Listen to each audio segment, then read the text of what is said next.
Hello and welcome to Spookies, where we go boots on the ground exploring Scotland, looking for really cool, lesser known or hidden history. My name's Stephen and today I'm hunting for history near Auchinleck to visit a very mysterious little cave. I had planned on walking this alone, but thanks to some good fortune that wasn't to be, as I ended up being joined by this wee dog here. That's right, it all started when I parked at a coffee shop at a private estate, as it was the easiest location to walk to the caves from. As I sat to put my wellies on in the car with the door open, a dog who was laying in front of the coffee shop ran over. Now, I've had pet dogs in the past, and I can tell when one seems to think that it's going on a walk. And indeed, this looked familiar. Holy moly, it's boiling! As I started to get a move on, I took out my phone to look up the directions and see which path I should be taking. As it turns out, the dog was already waiting excitedly by the path I would be taking. So she knew. What a wee chancer, eh? As I supposed, and later found out to be true, this isn't new for her, and she's been known to join other hikers to get a wee walk in. Today, I was that lucky hiker. I believe her name is Stella, so welcome to Stella, who will be my fellow explorer for this video. So, let's get to it.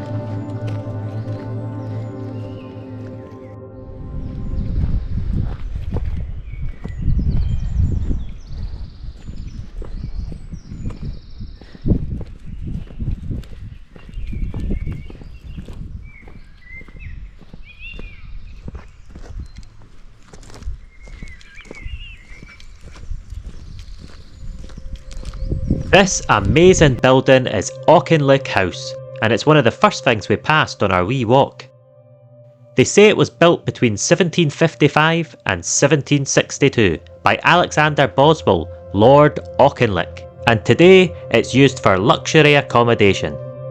As Caroline Stamford explains in Auchinleck House History album, the motto above the main entrance roughly translates to "Whatever you seek is here in this remote place, if only you can keep a steady disposition." Caroline says this phrase encapsulates the Horatian ideal of fulfilment in a rural retreat, with Lord Auchinleck being a keen classicist apparently. Miss H. Stephen, cool name by the way, describes this house in around 1898.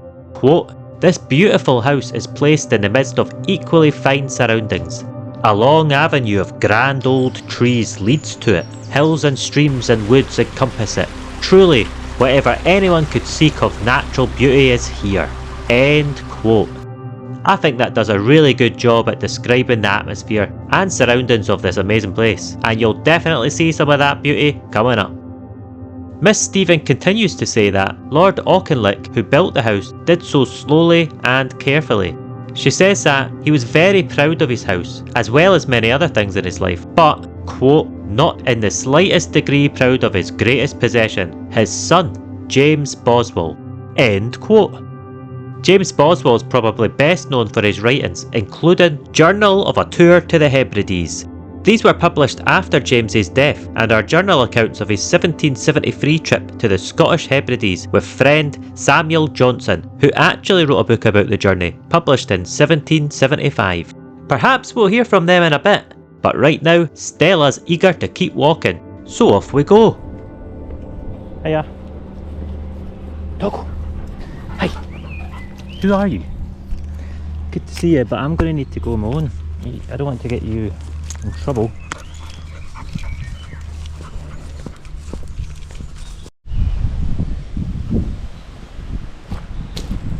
That dog knows exactly where I'm going. They must do this with every tourist, every visitor. Hey, you know where I'm going? Let's check out the bridge before we...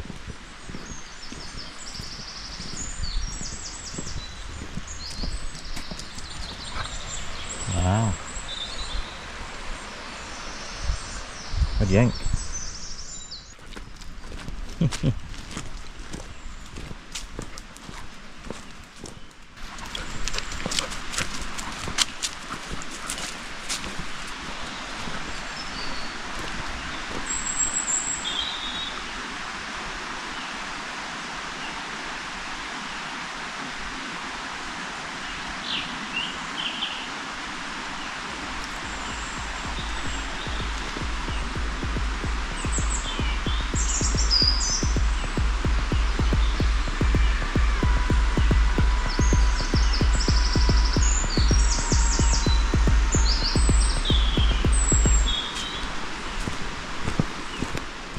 dog's something else, man.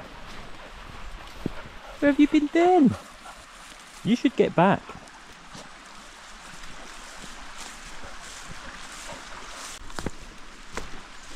Oh, look at that. Made it.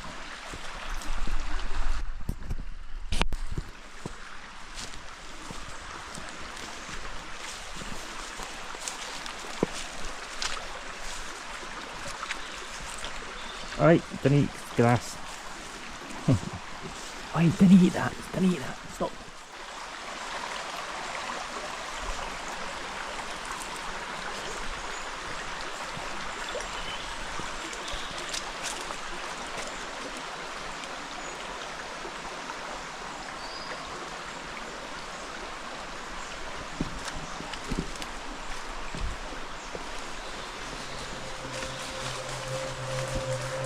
What a sight, right? This cave is most commonly known as Boswell's Summer Cave or Summer House. There doesn't seem to be an exact agreed date for its creation, but they say sometime in the 1700s. Surprisingly, there didn't seem to be much information about this one, outside the usual few points. There is someone that mentions the cave in their book from a visit here in 1773 though, so we know it existed then.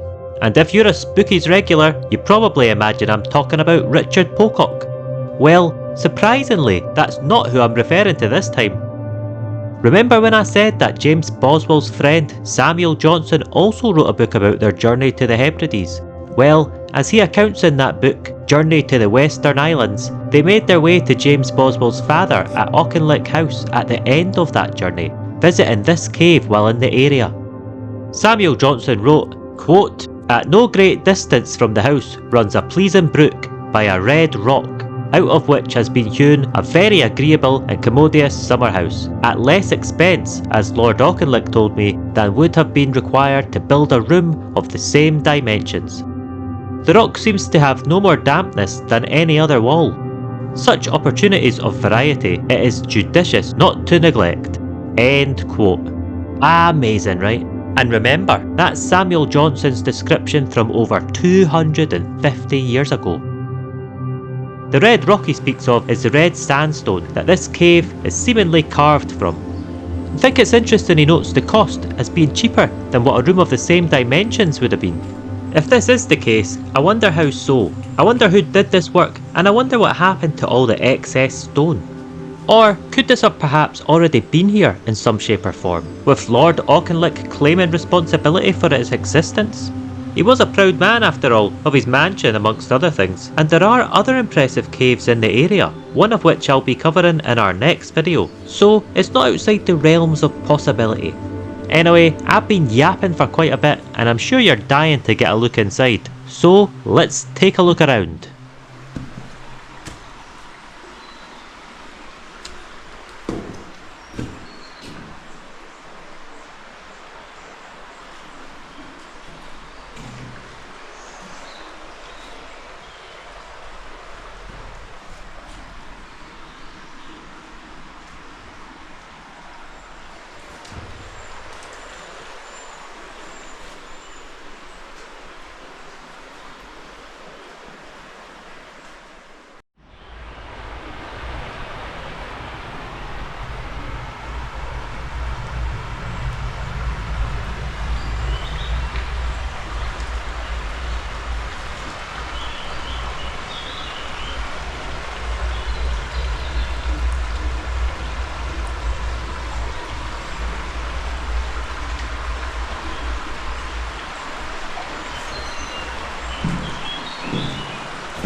So there's our first wee glimpse inside. What do you make of it? Before we go back in, I wanted to quickly point out a couple of things. First, you might have noticed this cornice running all the way around the room up here. How amazing is that? With this cave seemingly carved out the stone, they would have had to leave a section all the way around to carve this detail into. And imagine if you chipped a bit away by mistake, eh? I think it's mighty impressive. I also wanted to point out the shape of the room. Indeed, the shape of the room and the detail on the ceiling seemed to match with what the symbol above the front door might have been before this damage occurred. If the official narrative is true, that this was made as Lord Auchinleck's summer house, it is possible that this is to represent the sun. I do find its design interesting though, as this shape seems to be a key feature of the cave. When looking around, I found that a semicircle like this is thought to be the symbol of development in some American native rock art, particularly personal development. Now I know that's the other side of the world, but it made me wonder what this could have meant here and if this is something older, with the room, the ceiling, the cornice and the pattern above the front door all looking like the same shape. Interestingly, when looking at similar American native rock art, I found one that was meant to mean healing, that was very alike a symbol seen here in Scotland, allegedly left over from the Picts. This is known as the crescent and V-rod symbol, and we actually got a look at one when we went to Skye last year, so check out that if you're interested, link is in the description. Now I'm not sure if there's any links here, or if it means anything at all, but I thought it was worth mentioning. Take a look inside.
Now, as I was looking around, I noticed these lines that appeared to run straight through the stone. These lines can be seen across from each other, at the windows and the doorway, where the cave has seemingly been cut out of the sandstone, which could imply they were there before the cuts, formed like that through millions of years, with some sort of crack or something, before someone came along and made this cave for Lord Auchinleck. I think it's much more likely these are part of the creation process though, like different sections and blocks, or geopolymer, like how Paul's Cook Hidden History speaks of it, or something like that.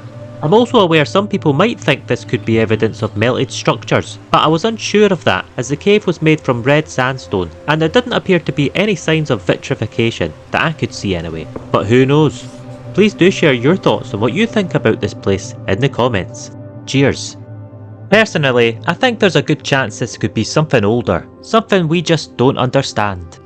With its smooth appearance and spots of elegance, it does remind me a little of ancient sites elsewhere in the world, such as Petra, albeit significantly smaller and less grand overall, but it is familiar, to me anyway. I wonder if this could be from a similar time, if this could be something older. Regardless of when it's from, I also wonder about how it was made. I do think this front area looks like it may have blockwork of some sort involved. I also think it looks like there was once windows and a door here, judging by the shapes in the stone and the holes at the side of the doorway. And outside, the rock appeared to be shaped, with a hole here. I wonder why it's like that. And speaking of shapes, what about the room itself and the ceiling? Does it have a meaning? Or is this just a summer house carved out the sandstone for Lord Auchinleck? I can't help but wonder. Oh, and look, a tiny wee bit wildlife, because it wouldn't be a Spookies video without a wee bit wildlife, would it?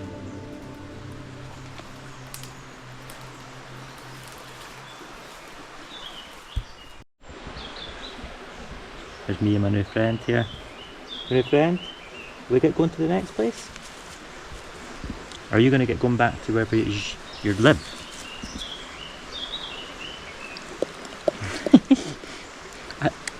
It's a bit fast. We're moving a bit fast.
Wow, what's this place, pal?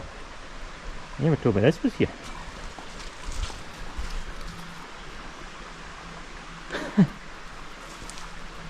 Thanks, doggo.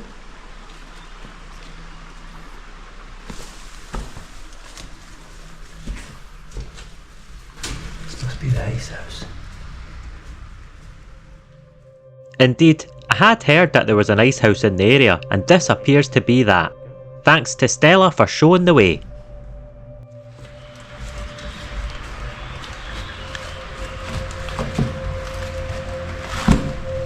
As Historic Environment Scotland say, this is likely an ice and meat storing cave. They say this egg-shaped chamber was filled from the top and sealed with a stone lid. They note that the cave may be earlier than the 18th century, however they mention that it's likely linked to the estate and therefore Lord Auchinleck with his mansion and everything so nearby.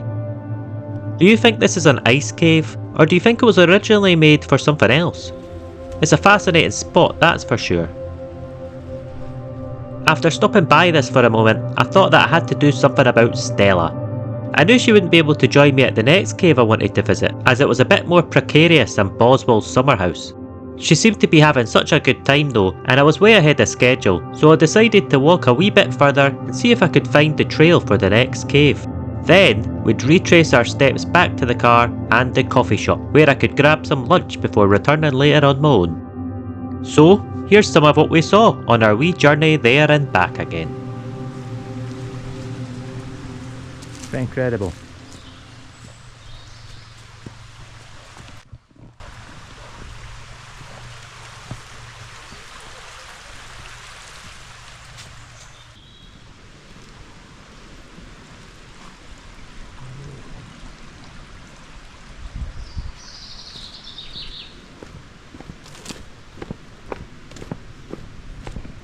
Well, looks like I've got a guide.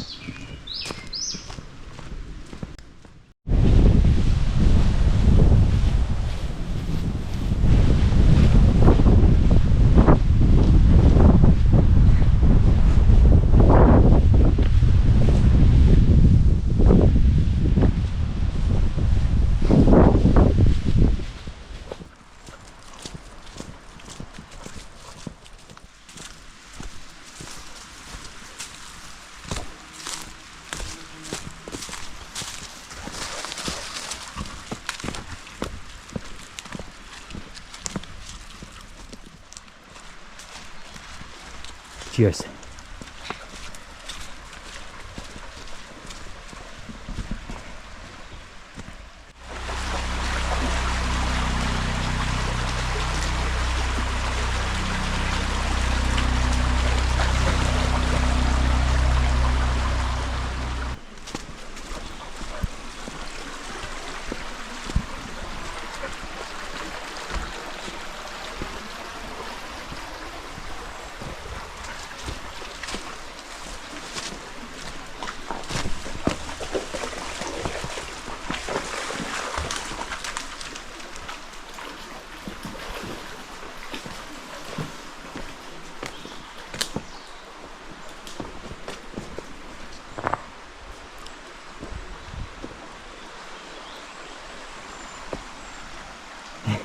How are you?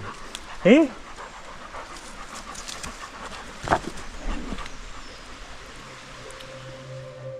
So, we'd finally arrived back at the cave after our wee walk, and it was almost time to say our goodbyes.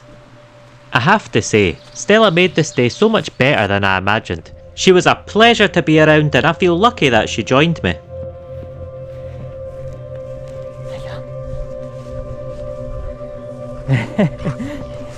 What are you doing? Eh? Yeah. You like that walk, yeah? We'll get you back to your home. Let's go.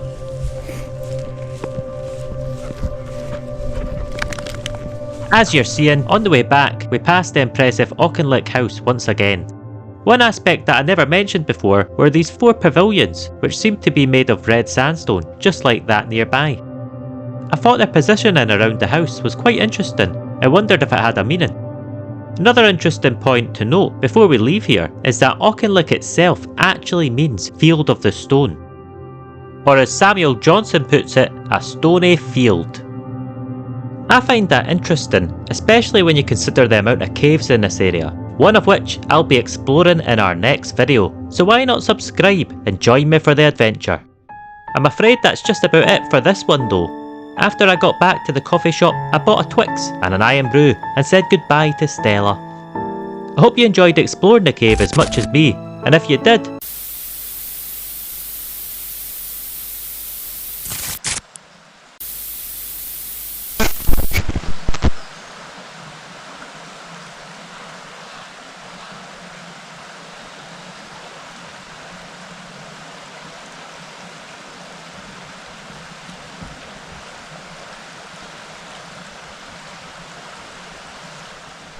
please consider giving the video a wee like. And as always, please share your thoughts about anything you've seen here in the comments. Much appreciated. Hopefully, you'll see me in the next one. Cheerio.